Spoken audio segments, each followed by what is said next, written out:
Hello दोस्तों, आज की इस वीडियो में हम क्लास 10th की हिंदी के जो कविता वाला भाग है उसमें अध्याय 3 पढ़ने वाले। इसका भावार्थ पढ़ते, लेखक परिचय या जितना भी जानकारी है इसे अगले वीडियो में पढ़ेंगे या दूसरे वीडियो में पढ़ेंगे। इसमें हम सिर्फ इस पाठ के जो भावार्थ दिया गया है उसको हम पढ़ते हैं।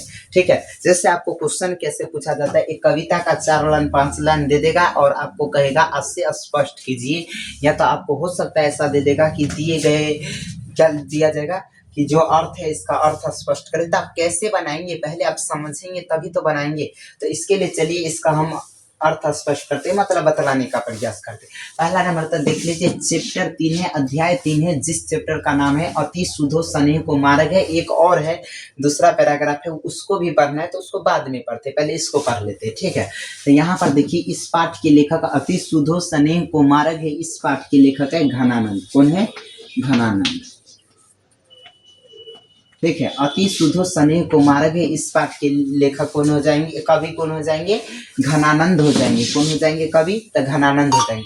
हम पहले पढ़ते हैं इस पाठ के लेखक परिचय, मतलब इस पाठ के जो भावार्थ दिया गया है उसको समझने का प्रयास करते हैं। अगले वीडियो में हम इस पाठ के जो लेखक परिचय होंगे या जितना भी होगा सब्जेक्टिव ऑब्जेक्टिव क्वेश्चन वो सभी पढ़ लेंगे, सिर्फ इसमें भावार्थ ही पढ़ते हैं। ठीक है, तो यहाँ पर सिर्फ आपको ये बतला देते कि इस पाठ के कवि कौन है? घनानंद है। ठीक है, और अध्याय कौन सा है? 3 है। अब और ये मैट्रिक के लिए है, क्लास 10th का है। ठीक है, तो चलिए शुरू करते हैं। देखिए, पहले लिखा हुआ है अति सुधो स्नेह को मारा गया। अति मतलब होता है बहुत ज्यादा, आसान मतलब अति मतलब क्या होता है? बहुत ज्यादा। और सुधो मतलब क्या होता है? आसान। और स्नेह मतलब होता है प्रेम। को मार्ग है मतलब मार्ग मतलब होता है रास्ता।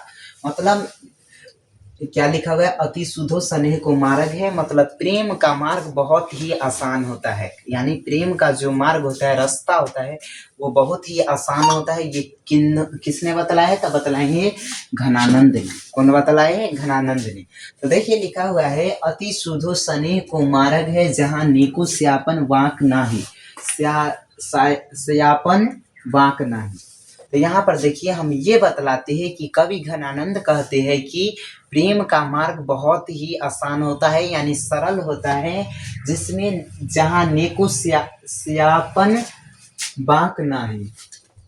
मतलब प्रेम के मार्ग बहुत ही आसान होता है, जिसमें तनिक भी यानी छल कपट स्यापन टेढ़ापन नहीं होता है। इस पथ पे जो व्यक्ति प्रेम के मार्ग से चलते हैं इस मार्ग पे थोड़ा भी टेढ़ापन यानी छल कपट नहीं होता है।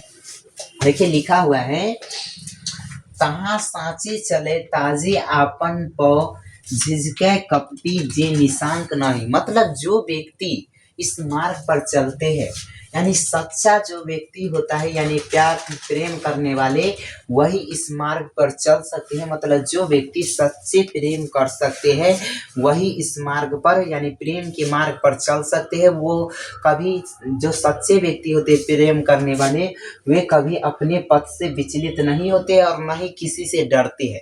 लेकिन जो व्यक्ति झिझके कपटी जे निशांक नहीं, मतलब जो कपटी होता है, मतलब जो व्यक्ति झूठा होता है, वो इस मार्ग पर नहीं चल पाते हैं, वो डरते हैं चलने से। ठीक है, आगे देखिए, लिखा हुआ है घन आनंद प्यारे सुजान सुनो, यहाँ एक तय दोसर आंक नाही। मतलब यहाँ पर एक लेखक है जिनका नाम क्या, मतलब कवि है जिसका नाम है घनानंद। यहाँ पर एक लड़की है जिसका नाम है सुजान। क्या नाम है?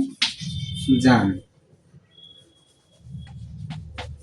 यहाँ पर घनानंद एक सुजान नामक नर्तकी से प्रेम करते थे, समझ में आएगा। लेकिन विरह होने के बाद, एक दूसरे से अलग होने के बाद, वो घनानंद उस लड़की को समझाने का प्रयास करते, कहते हैं घन आनंद प्यारे सुजान सुनो, यहाँ एक तय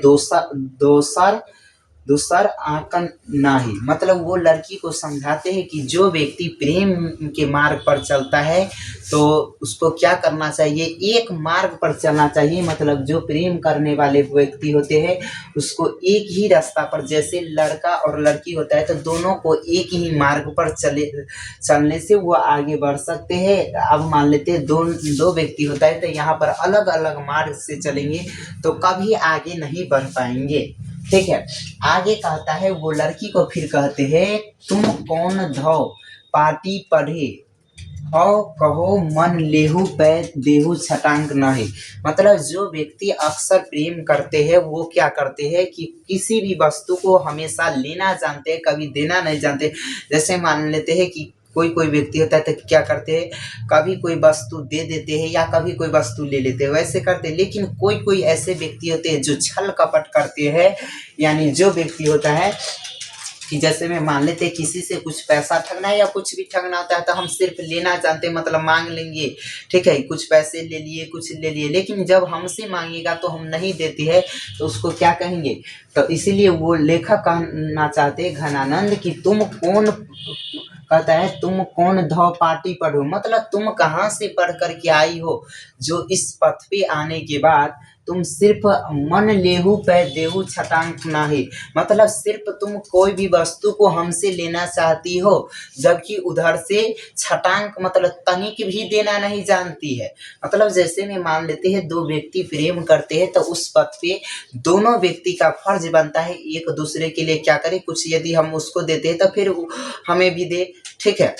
यदि मान लेते हैं कि हमें वो देता है हम नहीं देते तो ये सही रास्ता नहीं है।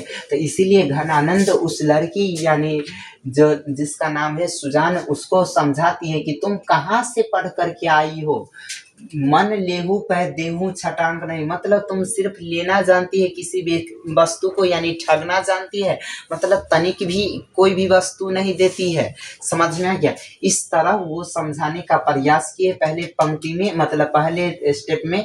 तो देखिए इसको हम फिर से एक बार थोड़ा सा बतलाने का प्रयास करते हैं। आपसे क्वेश्चन पूछा कैसे जाएगा, यहाँ पर देखिए लिखा रहेगा कि अति सुधो सने को मार्ग है जहाँ नेको स्यापन वांक नाही तहाँ साँचे चले ताजी आपन पे झिझकी कपटी जे निशांग नाही घन आनंद प्यारे सुजान सुनो यहाँ एक तय दोसर आंक नाही तुम कौन धो पाटी पढ़े हो कहो मन लेहू पै देहू छटांक नहीं। अब ऐसे दिया रहेगा, इसका कहेगा अर्थ स्पष्ट कीजिए। तो आपको कैसे बोलना है, मान लेते कि ये नहीं आता है आपको बोलने, फिर भी आपको लिखना है तो इसके लिए आप कैसे लिखेंगे, तो इसके लिए सुनिए पहले हम बतलाएंगे प्रश्न जैसे कैसे लिखे। हर एक कविता के लिए हम सेम ही बतलाते हैं, ठीक है, चाहे कोई भी बदल दिया जाए। जैसे हम इसीलिए सभी को सेम बतलाते हैं क्योंकि आप जानते हैं कि देखिए अपने देश में सैनिक होता है तो उसको हमेशा क्या सिखाया जाता है, बंदूक चलाना सिखाया जाता है, ना कि दुश्मन को मारना।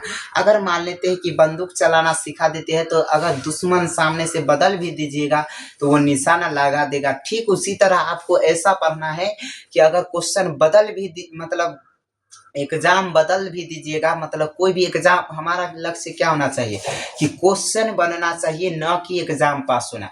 यानी अगर पेपर बदल भी दीजिएगा तो हम एग्जाम क्रैक कर लेंगे, मतलब बना लेंगे उस टाइप के अगर क्वेश्चन रहेगा तो, ठीक है। तो इसीलिए यहाँ पर देखिए आपको कैसे बतला दे कि कोई भी कविता दिया जाए उसको उसी तरह से हम मेंटेन करके अपना बता सकते हैं। तो देखिए यहाँ पर ऐसे कहेंगे प्रस्तुत पंक्तियां गोधूली भाग दू से लिया, देखिए कैसे बोलेंगे, बोलेंगे प्रस्तुत पंक्तियां गोधूली भाग दू के, अब ये जो चैप्टर है उसका नाम बोल दीजिएगा ऐसे, प्रस्तुत पंक्तियां गोधूली भाग दू के अति सुधो सने को मार्ग है, इस शीर्षक पाठ से लिया गया है। अब इसके बाद आपको पता चल रहा है कि ये कौन सा लेखक का है, तो उस लेखक का नाम बोल दीजिएगा ऐसे, बोलेंगे अति सुधो स्नेह को मार्ग है, उसके कथी बोलेंगे प्रस्तुत पंक्तियां, मतलब जो दिया गया पंक्ति वो प्रस्तुत पंक्तियां गोधूली भाग दू के अति सुधो स्नेह को मार्ग है शीर्षक पाठ से लिया गया है।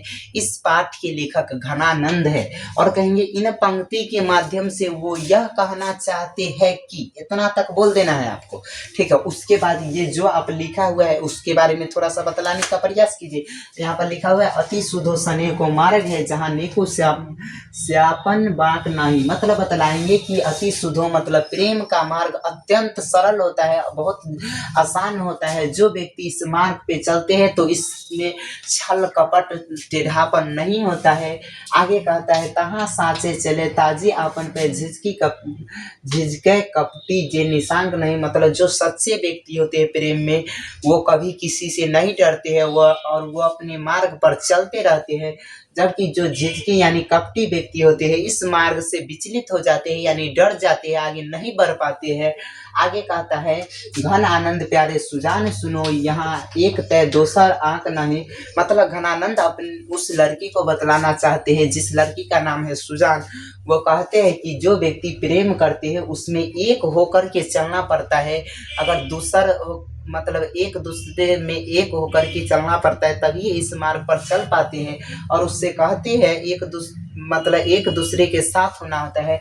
इसीलिए वो कहते हैं मतलब उस लड़की को, तुम कौन धौ पाटी पढ़े कहो, मतलब कहता है तुम कौन धौ पाटी पढ़े हो कहो, मन लेहू पे देहू छटांक नहीं। मतलब उस लड़की को कहते हैं कि तुम कहाँ से पढ़ कर के आई हो, सिर्फ यहाँ कोई भी वस्तु को तुम सिर्फ लेना जानती है, देती छटांक भी नहीं। मतलब तनिक भी किसी भी वस्तु को तुम देना नहीं जानती, सिर्फ हमसे ठगना जानती है। ठीक है, अब देखिए ये पहला तो पैराग्राफ कंप्लीट हुआ। अब दूसरा स्टेप पढ़ते हैं, थोड़ा सा वेट कीजिए, उसको हम लिखते हैं, उसके बाद फिर बतलाते हैं।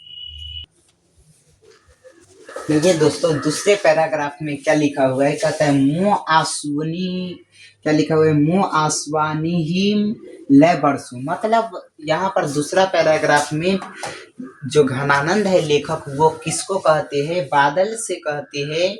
यानी जो अपने दुख दर्द और वेदना यानी विरह है उसको किसके माध्यम से व्यक्त करते हैं, तो वो बादल के माध्यम से कहते हैं। क्या कहते हैं, मो आसुनिहिम ले बरसो, मतलब कहता है मेरे इन आंसुओं को ले जाकर के बरसा दो। अब कहाँ बरसाना है वो आगे चलिए पढ़ते हैं।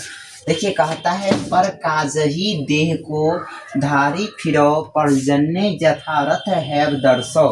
यहाँ पर ये कहना चाहते हैं लेखक, पर काज ही मतलब होता है, पर मतलब होता है दूसरा, काज मतलब काम। मतलब कहते हैं घनानंद, क्या कहते हैं पर काज ही देह को धारी फिरो, पर्जन्य यथारथ है दर्शो। मतलब यहाँ पर पर्जन्य किसको बोला गया है, एक सेकंड रुक जाइएगा, बादल को बोला गया है ना, एक सेकंड रुक जाइए। यहाँ पर देखिए पर्जन्य किसको बोला गया है, बादल को कहता है। तो यहाँ पर घनानंद कहते हैं बादल के कि पर काज ही देह को धारी फिरो, पर्जन्य यथारथ है दर्शो।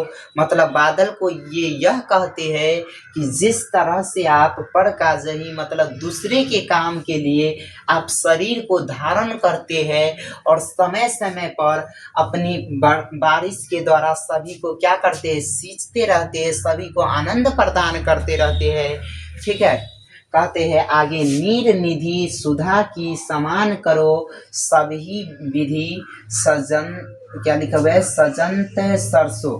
यानी कहता है कि हे बादल, आप जिस तरह से हमेशा सभी व्यक्ति को क्या करते हैं, नीर सुधा की समान, मतलब आप नीर मतलब होता है पानी को, अमृत के समान बरसा करके जितने भी धरती पर जीव जंतु है उसको हमेशा आप आनंद प्रदान करते हैं, सुख सुविधा देते हैं।